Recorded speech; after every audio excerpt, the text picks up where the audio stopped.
O Retrato Oval, de Edgar Allan Poe.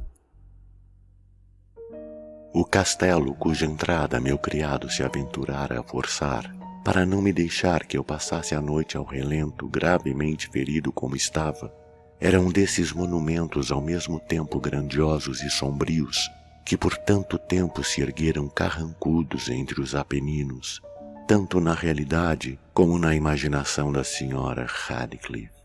Segundo todas as aparências, tinha sido temporária e muito recentemente abandonado. Aboletamo-nos em umas das salas menores e menos suntuosamente mobiliadas, localizadas num afastado torreão do edifício. Eram ricas, embora estragadas e antigas, suas decorações. Tapeçarias pendiam das paredes, adornadas com várias e multiformes troféus de armas, de mistura com um número insólito de quadros de estilo bem moderno, em molduras de ricos arabescos de ouro. Por esses quadros que enchiam não só todas as paredes, mas ainda os numerosos ângulos que a esquisita arquitetura do castelo formava, meu delírio incipiente me fizera talvez tomar profundo interesse.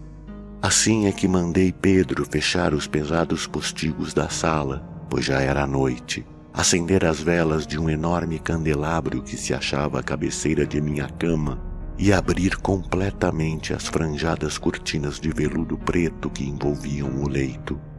Desejei que tudo isso fosse feito, a fim de que pudesse abandonar-me, se não ao sono, pelo menos alternativamente à contemplação desses quadros e à leitura de um livrinho que encontrara sobre o travesseiro e que continha a crítica e a descrição das pinturas.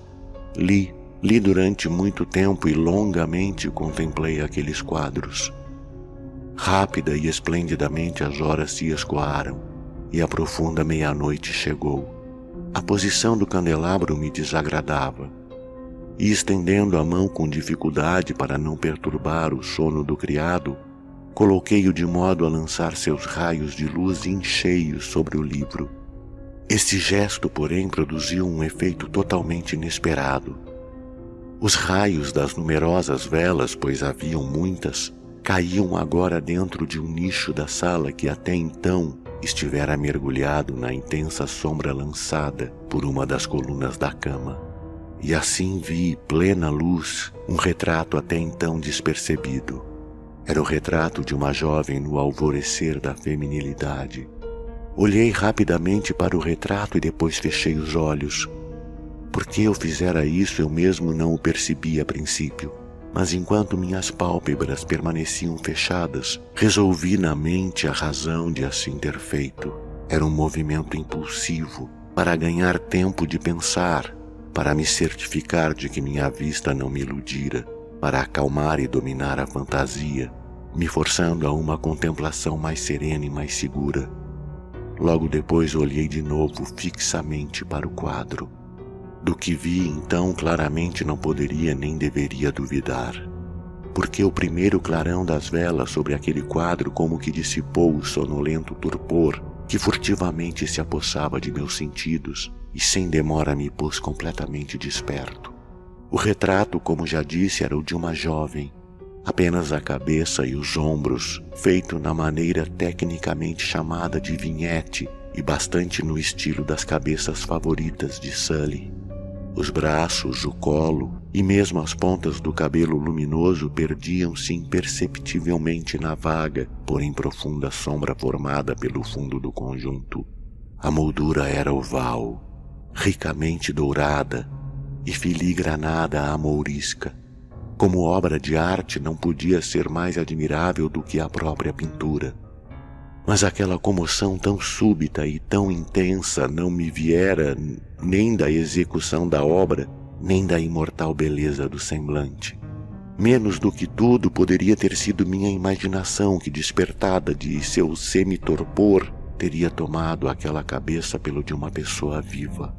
Vi imediatamente que as peculiaridades do desenho, do trabalho do vientista e da moldura deviam ter de pronto dissipado tal ideia, impedindo mesmo seu momentâneo parecimento. Permaneci quase talvez uma hora semi-erguido, semi-inclinado, a pensar intensamente sobre tais pormenores, com a vista fixada no retrato.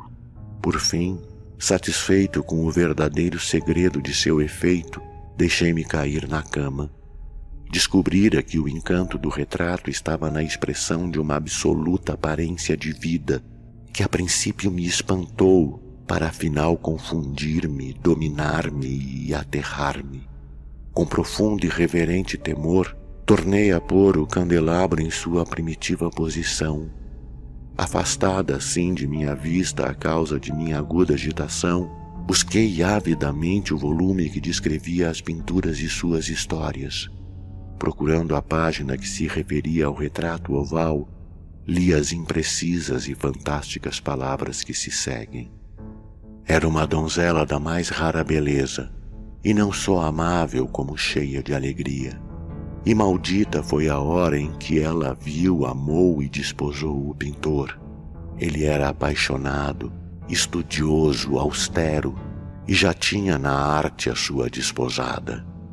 Ela, uma donzela da mais rara beleza e não só amável como cheia de alegria, toda luz e sorrisos, travessa como uma jovem corça, amando com carinho todas as coisas, odiando somente a arte, que era sua rival, temendo apenas a paleta, os pincéis e os outros sinistros instrumentos que a privavam da contemplação do seu amado.